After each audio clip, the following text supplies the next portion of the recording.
नमस्कार विद्यार्थी मित्रांनो, इन्फिनिटी अकॅडमी या चॅनलमध्ये तुमच्या सगळ्यांचं खूप खूप स्वागत। आजच्या व्हिडिओमध्ये आपण ग्रामसेवक पदाविषयी माहिती जाणून घेणार आहोत। ग्रामसेवक पदाची 2025 साठीची जाहिरात लवकरच येणार आहे। तर बघा विद्यार्थी मित्रांनो, हे जे पद आहे ते महाराष्ट्र शासनाच्या ग्रामविकास विभागाकडून भरलं जातं।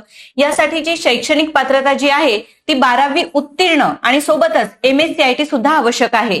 एकूण पद अपेक्षित जी आहे 2025च्या भरतीसाठी जी एकूण पद अपेक्षित आहे ती आहे 2500 प्लस जागांसाठी ही जाहिरात येण्याची शक्यता आहे। यासाठी वयोमर्यादा बघा 18 ते 38 वर्ष वयोमर्यादा आहे। मागासवर्गीयांसाठी आणि त्या प्रवर्गानुसार वयोमर्यादेतली सवलत इथे असणार आहे।